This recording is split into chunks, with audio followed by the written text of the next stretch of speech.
Thank you so much. Good morning, everyone on the call, distinguished participants, to the entire team that put this together. I salute you. I really happy. And then it's a good thing. Let every one of us continue to engage. Let every one of us continue to talk about AFCFTA. As far as I'm concerned, AFCFTA is the part of economic growth for Africa and, of course, Nigeria, because that is my country and I'm proud to be a Nigerian. Secondly, I want to salute the first speaker, and I really like one of the lines that he mentioned, that somebody is trying to have a kind of an engagement of supplying banana to France. Beautiful, beautiful, beautiful. This is what also AFCFTA promotes. I've always argued, I've always expressed what is AFCFTA. It is, to summarize it in one word, it's about businesses. AFCFTA is about businesses. So please go back to that first slide. I want to emphasize on that very first slide. Now, in the context of AFCFTA, there is one part that is called negotiation. When you find yourself in the midst of trade experts, the likelihood of, please go back to the first slide. The likelihood of you hearing negotiation, the chances is very high. But for some of us, we are now beginning to say, no, the essence of going into regional trade is implementation. So if you want to prosper your people, it has to be implementation of that trade agreement. If you want to create wealth, it has to be implementation of that agreement. Negotiation, we have argued that it is just 20% of the entirety of what made up of a trade agreement. 80% of that agreement that will actually bring succor, bring prosperity, whatever nomenclature you want to give it, develop the economy, it is in implementation.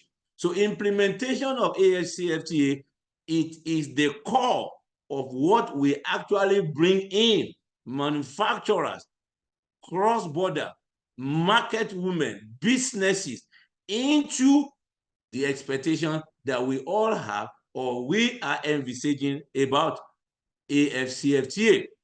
Now, to the extent that even the assemblies of heads of state in 2023 come to the realization that if AFCFTA is going to be the part of economic growth, then it's better we declare the year of 2023 as year of AFCFTA acceleration.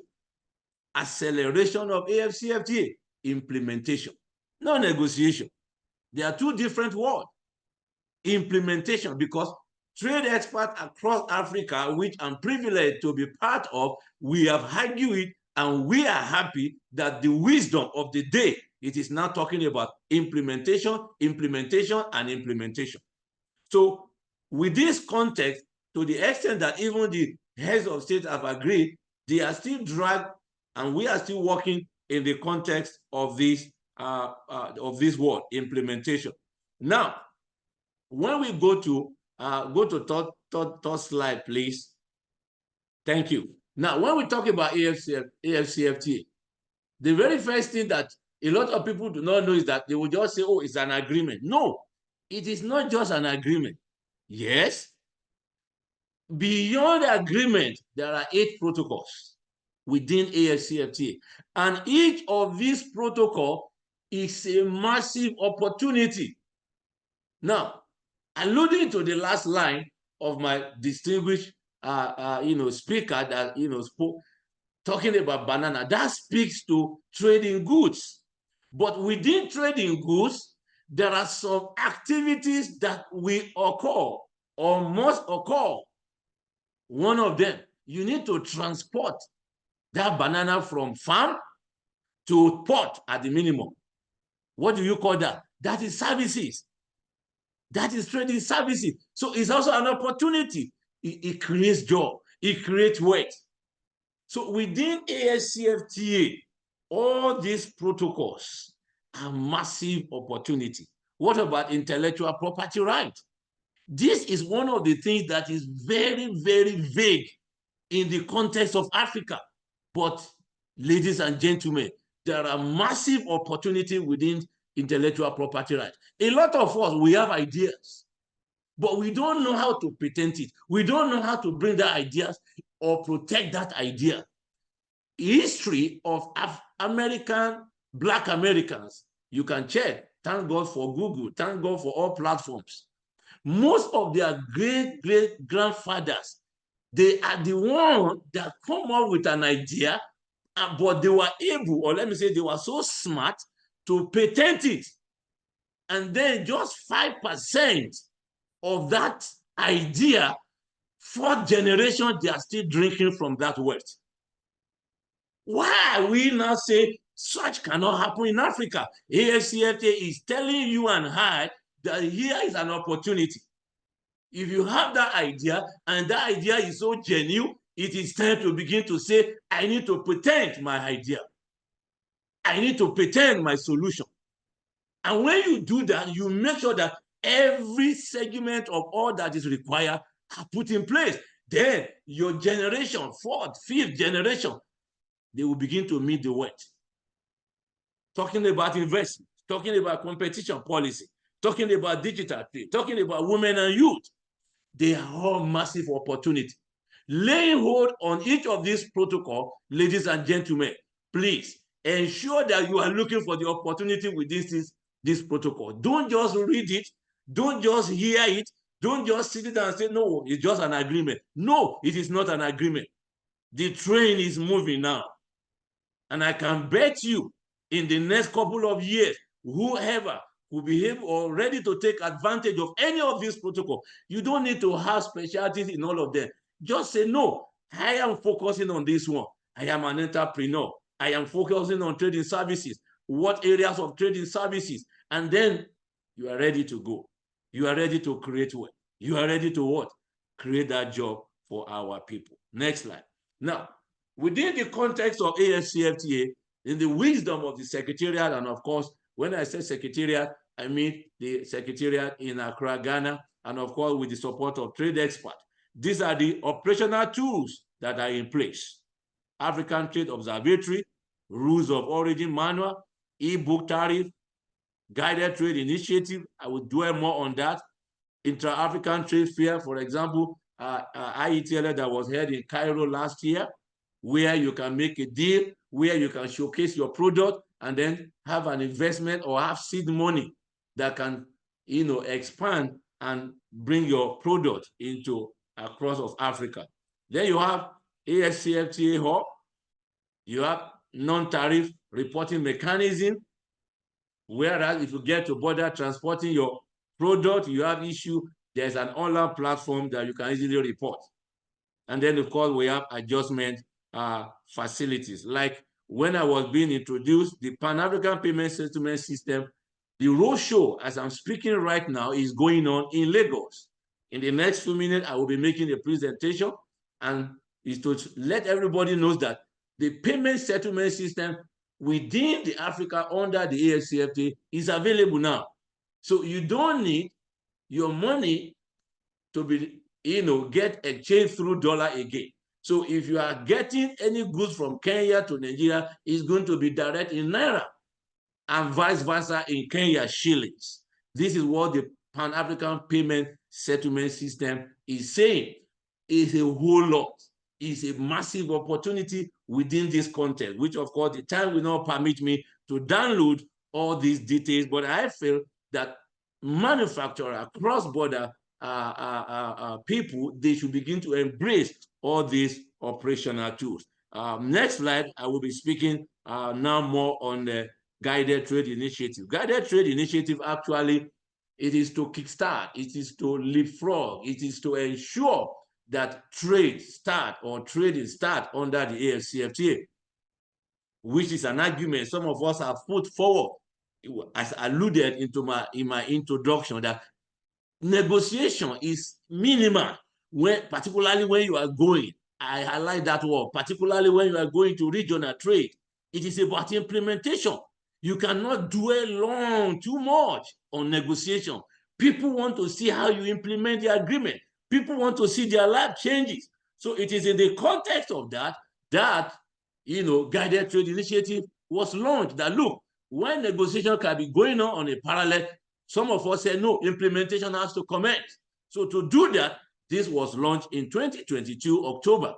And mainly for now, it is to test the legal framework, to test all the border procedures and process, to ensure harmonizations of custom issues, and then to trigger what we call advanced ruling. These are technical trade languages. It is to make trade easy for businesses to trade across border. As I speak to you, before, as at last year, it was 7 countries, but there are now more than 7 countries.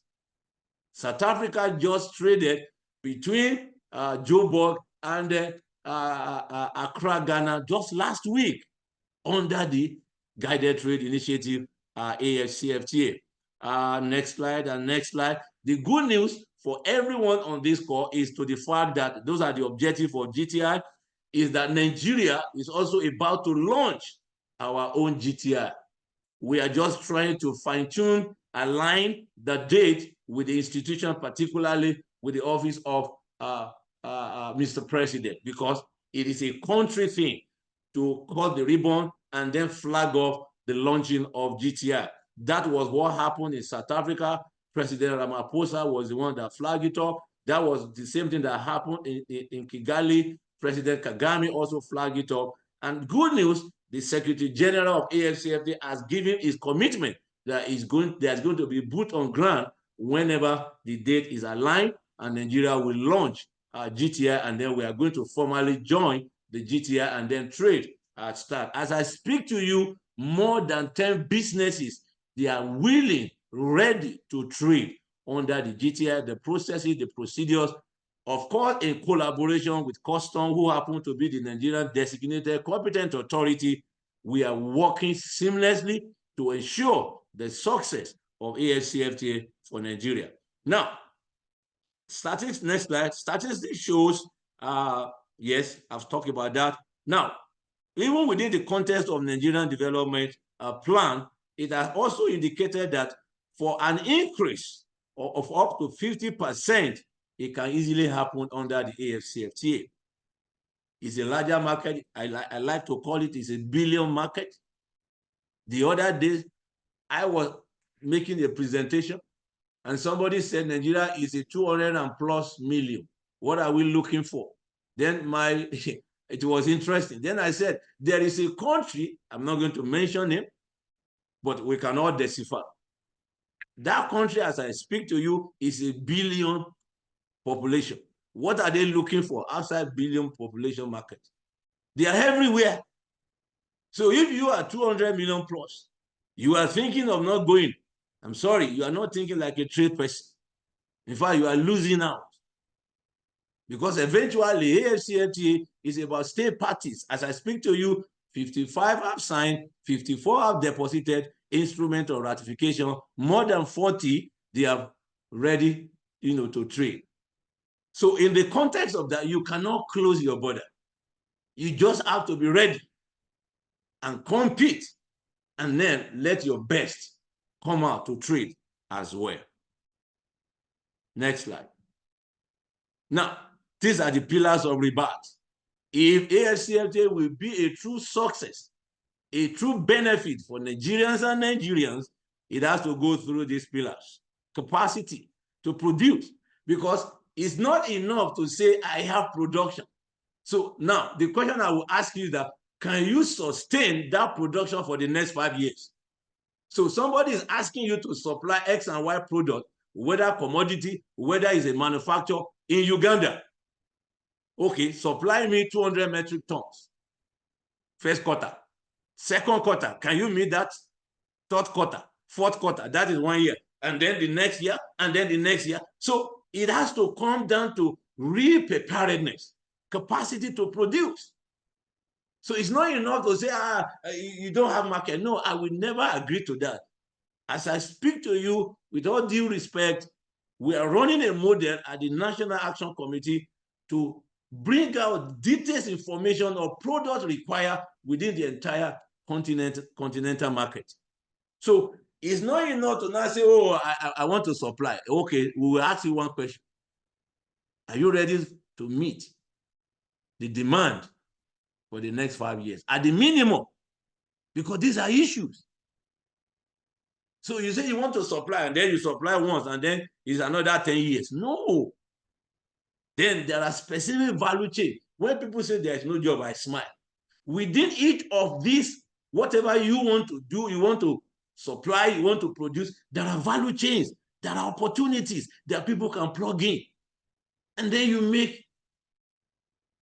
you create job, and then you make your money. And then you advance, and then you improve. And of course, reduce trade time and cost. This speaks to border issues, market access, trade finance, export trade capacity building, trade infrastructure, trade data information, policy regulation reform. Reform has to be on a continual basis. For me, in the school of policy, with all sense of humility, which I've passed through, policy is not about being rigid. It's not rigidity of your policy.